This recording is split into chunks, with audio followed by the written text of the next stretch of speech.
Hello बच्चों, physics में आज आप लोगों को पढ़ना है सदिशों का वियोजन। पिछले टर्म पे आप लोगों ने पढ़ा था सदिशों का घटाना। आज आप पढ़ेंगे सदिशों का वियोजन।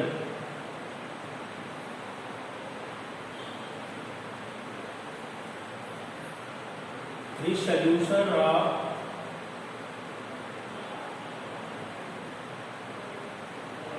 वेक्टर्स।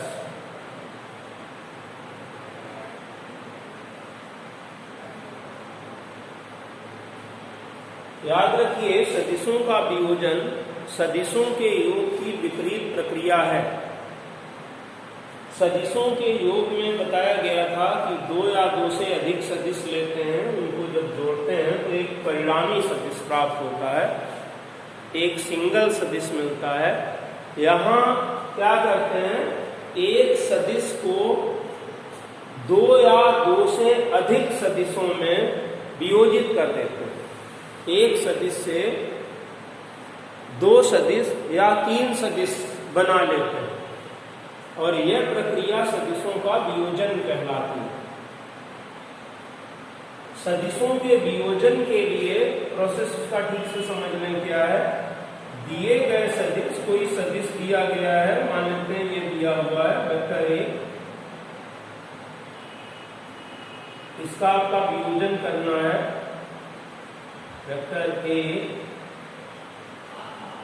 दिए गए सदिश का वियोजन करने के लिए सदिश के मूल बिंदु पर, ये मूल बिंदु है 10, ये इसका हेड है। सदिश के मूल बिंदु पर दो समकोणी कक्षे खींच लेते हैं। 90 डिग्री का कोण बनाते हुए दो अक्षे खींच लेंगे आप लोग, एक क्षैतिज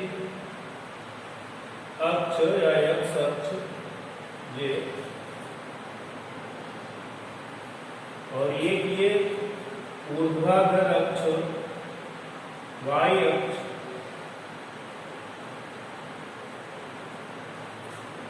इस तरह से ऐसे, ये ओरिजिन है, मूल बिंदु है। मान लेते हैं ये क्षैतिज के साथ थीटा डिग्री का कोण बना रहा है सदिश ए या वेक्टर ए। इसका वियोजन करना है, इसके घटक वेक्टर प्राप्त करने हैं आपको। तो इसके लिए दिए गए सदिश के शीर्ष बिंदु से एरो हेड से दोनों अक्षों पर लंब गिरा लेते हैं।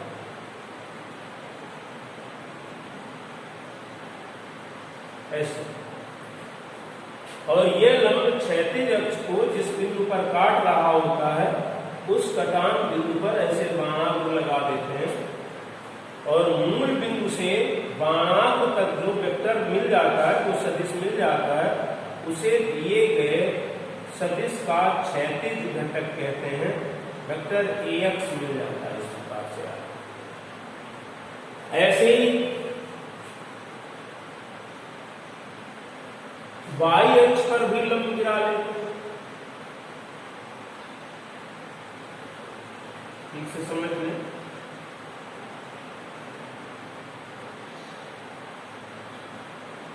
उस पर भी लंब गिरा लेते हैं,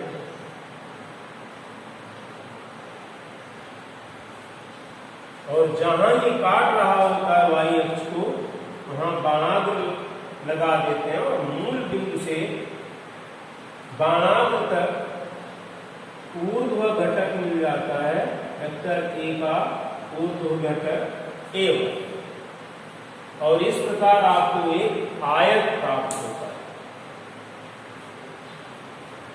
आयत के आमने सामने की भुजाएं समान होती हैं, इसलिए AY यह भी होगा, इसे भी लिख लेते हैं वेक्टर AY।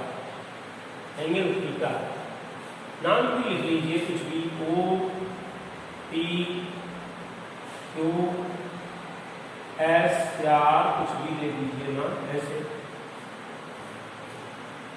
अब समझ लीजिए जरा, आपको वेक्टर A दिया गया था, सदिश A दिया गया था, और सदिश A का वियोजन करने के लिए सदिश ए के मूल बिंदु पर दो समकोणीय कक्षें खींच ली हैं, एक्स अक्ष और वाई अक्ष, और दिए गए सदिश ए के शीर्ष से दोनों अक्षों पर इस तरह से लंब गिरा दिए गए हैं।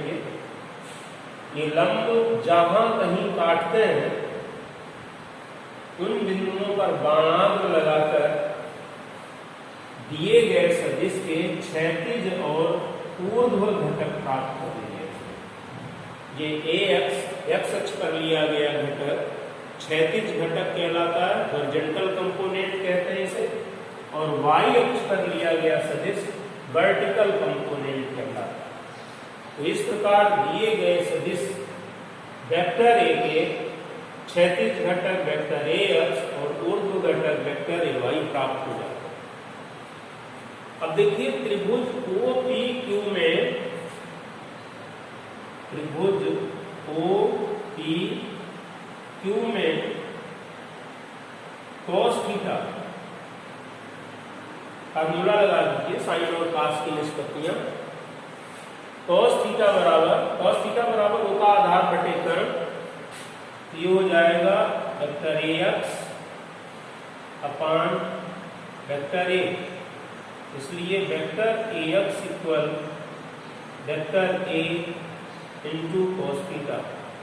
इसका मतलब यह हुआ कि किसी दिए गए सदिश का क्षैतिज घटक तब प्राप्त होता है जब उस सदिश में cos थीटा से मल्टीप्लाई कर दिया जाए, cos थीटा का गुणा करा दिया जाए।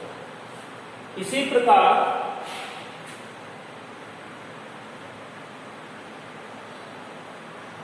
cos थीटा साइन थीटा ले लीजिए इसी ट्राइंगल में, साइन थीटा बराबर होता है लंब बटे आधार, नहीं लंब बटे कर्ण, साइन थीटा बराबर लंब बटे कर्ण, ये हो जाएगा ए वाई अपान वेक्टर, इसलिए वेक्टर ए वाई बराबर हो जाएगा vector A into sine theta. तो दिए गए सदिश का ऊर्ध्व घटक उस सदिश और साइन थीटा के गुणनफल के बराबर होता है।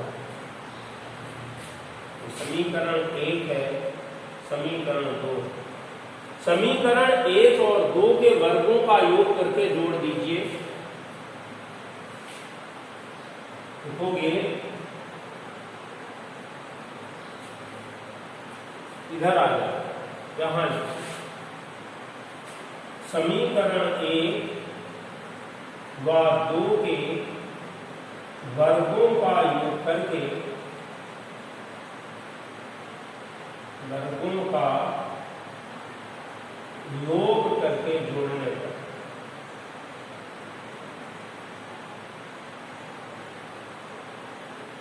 योग करके जोड़िए, A x square plus A Y square equal A square cos square theta plus A square sine square theta, A x square plus A Y square equal A square common ले लीजिए, ब्रैकेट में cos square theta plus sine square theta, cos square plus square theta plus sine square theta equals 1, so A x square plus A Y square equals A square, और A equals under root of a x square plus A Y square.